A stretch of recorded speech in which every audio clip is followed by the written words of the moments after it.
नमस्कार दोस्तों, सबका स्वागत है एक बार फिर से टॉक विद अलका आवाम की आवाज में। आज मैं एक बार फिर से आप सबके साथ कुछ शेयर करने और अभी जो मैं बातें आप लोगों से कहने वाली हूं, सच में आपके पैरों की तली जमीन भी खिसकने वाली है। वो क्यों है, क्या है, कुछ वीडियो में आगे बने रहिएगा और बिल्कुल स्किप मत कीजिएगा। हमारा सिर्फ एक यही उद्देश्य रहता है कि सच पहुंचे आप तक और इस वीडियो के माध्यम से उन जन जन तक पहुंचे, क्योंकि ये बात सोशल मीडिया की है और एक ऐसे सिंगर की है जो एक पब्लिक प्रोफाइल बन चुकी थी।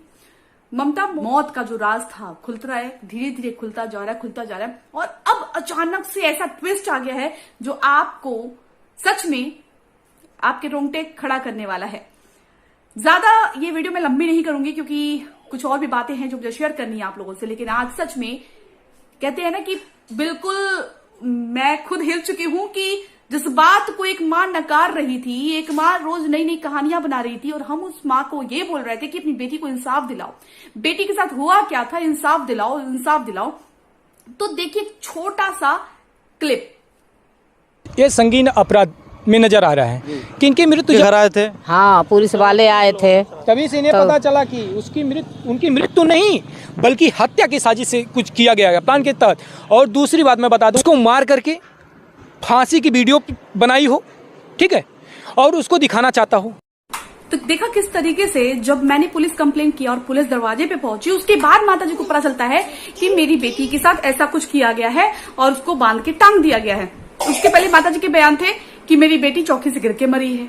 मतलब इतना कुछ झोल। अगर मैंने पुलिस कंप्लेंट नहीं किया होता तो इनको नहीं पता चलता कि मेरी बेटी के साथ कुछ हुआ है। तो देख लिया आपने इस क्लिप में क्या कुछ आ रहा है कि सबके होश उड़ जाएंगे। अब बात ये आ चुकी है कि ममता का जो अभी तक जो बीमारी बता रही थी इनकी मां, और हम सवाल क्यों ना उठाएं, इसमें हम लगे रहे। रिंकी को इतना बदनाम किया जा रहा है, रिंकी को इतना बेवजह घसीटा जा रहा है गोरखपुरिया भौजी को कि उसकी कोई सीमा नहीं है। सब कुछ आके रुक गई है कि विष्णुराज और गोरखपुरिया भौजी की आपसी दुश्मनी का वो फायदा उठा रही है, वो रंजिश निकाल रही है। फिलहाल ऐसा कुछ भी नहीं है, मैं बताते चलूं आपको। और जस्ट अभी कुछ देर पहले, आप ये वीडियो अपलोड करने से पहले ही मैंने वहां पे बात की आला अधिकारी से और पता चला मुझे कि इस केस को रोका नहीं जाएगा, इस केस को आगे बढ़ाया जाएगा। इसको आगे बढ़ाने के लिए बहुत सारे कदम उठा लिए गए, जैसा कि आपने द टॉक विद ओलियान के चैनल पे आपने देखा कुछ। यस, मैंने वकील हायर किया है और बहुत कुछ अब सामने आएगा, कदम पीछे नहीं हटेंगे। एक बेटी का सवाल है, एक बेटी के साथ क्या कुछ हुआ है उस राज को जानना है। दूसरी बात मैं बताना चाहूंगी कि ममता की मां का अचानक से बयान बदल गया और अब उनका कहना है कि मुझे न्याय चाहिए। तो ये न्याय, माता जी, हम आपको यही न्याय की बात कर रहे थे कि अपनी बेटी को न्याय दिलाइए। आपकी बेटी की मौत कैसे हुई, लेकिन उस टाइम आपका क्या कहना था कि मेरी बेटी नहीं चौकी से गिर के मरी है। नाना केहू का हाथ नहीं रहा, बेटी चौकी से गिर के मरी है, बेटी का खून की कमी थी। तो माता जी आप जवाब देते देते थक जाएंगी। आपने इतने सारे बयान बदले हैं, अब आपने क्या किया है, पूरे गांव वालों को फंसाने की कोशिश की है।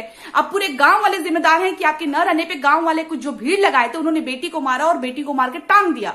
ये बातें कुछ इतनी ज्यादा बढ़ रही हैं, मैं अभी भी बोल रही हूं माता जी कि आप सच सच सब बता दीजिए, ताकि इसमें जितने लोग को आप निर्दोष लोगों को जोड़ रही हैं, गांव वालों को, जो कि मासूम गांव वाले आपका साथ दे रहे थे, आज आप उनको उल्टा फंसा रही हैं।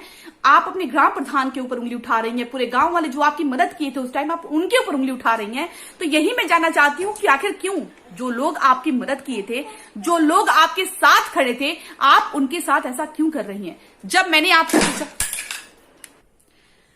मैंने आपसे पूछा था कि माता जी बताइए क्या कुछ हुआ है, तो आपने सिर्फ यही कहा था कि बच्ची के अंदर खून की कमी थी, बच्ची को बीमारी थी, बीमारी की वजह से मरी है, 6 महीने से दवाई, यहां तक कि आपने भूत प्रेत का भी नाम लिया था। तो आखिरकार मासूम गांव वालों को आप क्यों फंसा रही हैं। और दूसरी बात, गोरखपुरिया भौजी रिंकी को हर कोई टारगेट बनाया हुआ है, सिर्फ क्यों?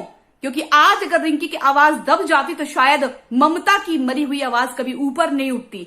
और यहां पे मैं गोरखपुरिया भौजी के साथ इसलिए खड़ी हूं कि उसने एक मौत पे आवाज उठाई है जो कि संदिग्ध थी।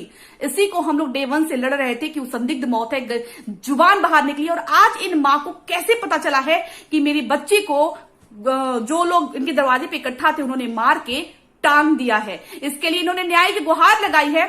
फिलहाल मैंने बात किया है सर से, तो सर बता रहे हैं कि हो सकता है ऑफिस में आई हो। फिलहाल इस मैटर को रोका नहीं जाएगा, इस केस को आगे बढ़ाने का उन्होंने मुझसे वादा किया है और मैं लगी पड़ी हूं वकील जो भी मैंने हायर किया है बहुत जल्द वो आपके सामने होंगे, और जिस दिन आपके सामने होंगे आप लोगों के होश उड़ जाने वाले हैं कि कौन है वो वकील और कौन और किस के हाथ में ये केस गया है।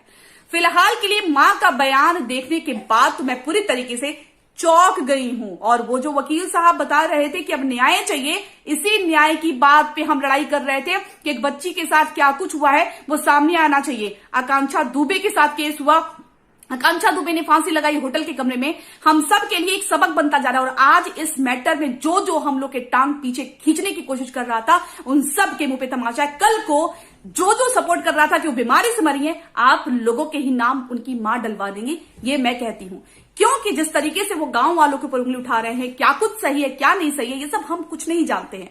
हमें सिर्फ निष्पक्ष जांच चाहिए जिसमें सच सामने आए, दोषी बख्शा न जाए और निर्दोष व्यक्ति को सजा न हो। सिर्फ हमारा यही एक उद्देश्य है। ममता की मौत का सच सामने आना चाहिए। और जिस तरीके से मौसम भी इतनी जल्दी नहीं बदलता, जिस तरीके से माताजी के बयान बदल रहे हैं, माताजी मैं आपसे रिक्वेस्ट कर रही हूं, अगर आपके ऊपर किसी तरह का कोई दबाव बना रहा हो कि आप इस मैटर को दबा दीजिए या आप ये कर दीजिए आप वो कर दीजिए, तो मैं आपसे रिक्वेस्ट करूंगी कि आप ऐसा ना करें, क्योंकि आपके ऑलरेडी बहुत सारे बयान बदल चुके हैं। अपनी बेटी को इंसाफ दिलाइए। बेटी के साथ जो भी कुछ हुआ है हम सब साथ हैं, और कल आपको एक और चीज पता चल जाएगी कि किस तरीके से हम आपका साथ दे रहे हैं। हम कहना नहीं चाह रहे हैं, लेकिन किस तरीके से हम आपका साथ दे रहे हैं ये आपको कल पता चल जाएगा। हम आपके साथ खड़े हैं, आपकी बेटी के न्याय के लिए खड़े हैं, और आप इस तरीके से जो बयान बदल के भूचाल ला दी हैं, ये सच में भूचाल ला दिया है इस मैटर में कि हत्या करके उसकी लाश को टांग दिया गया। लेकिन आप कल तक ये बोलती थी